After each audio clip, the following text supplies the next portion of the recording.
High guys, welcome to my new vlog. आणि आज आपण लावणार आहोत मिरची. आता मी तुम्हाला माती दाखवतो जी आपल्याला प्लेन करायची आहे. ही बघा माती कशी खडबड येते. याला आता आपल्याला प्लेन करायची आहे. आणि तुम्हाला बियासुद्धा दाखवतो. जर का असे मातीमध्ये दगडं वगैरे असली ना तर ती आपल्याला ॲक्च्युअलमध्ये काढायला पाहिजे, कारण त्याच्याने आपल्या रूट्स जे असतात ते अडकतात. आता आपण तेच करतो आहे. आणि माती नेहमी अशी पाहिजे की एकदम आपण असे हलवू वगैरे शकतो. हे बघा. आणि हे आहेत आपले मिरचीच्या बिया. आता ह्या आपण लावणार आहोत. कोकोपीट आणि आपलं नेमखतसुद्धा मिक्स करायचं आहे. ते पण आता आपण करूया. माती झाली आहे आता प्लेन.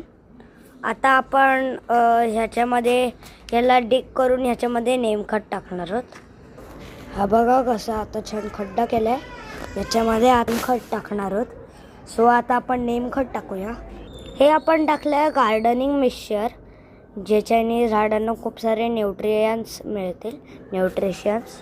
आणि आता आपण टाकतोय हे नेमखत. आता आपण ह्याच्यावरून अशी छान माती टाकली आहे.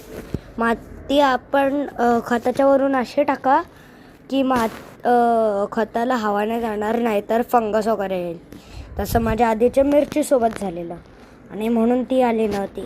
आणि आता त्याची कंडिशन बघा. ती फक्त फुलं देते, फुलं नाही, फक्त ती वाढते पण ती फुलं पण नाही देते आणि फ्रूट्स पण नाही देते. हे बघा.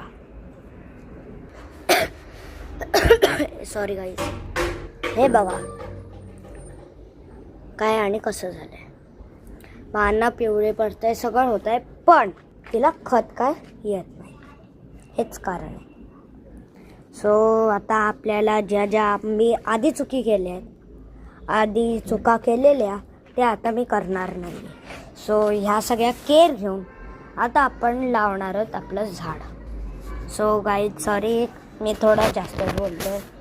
तुम्हाला बोर होत असेल तर सॉरी. आता आपण फटकन लावूया.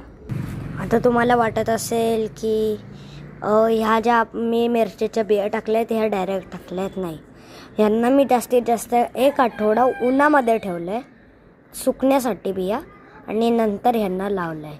जर का तुम्ही सुकवलं तर हे सक्सेसफुल होईल. बघा आता सगळ्या मिरचीच्या बिया टाकल्यात आपण.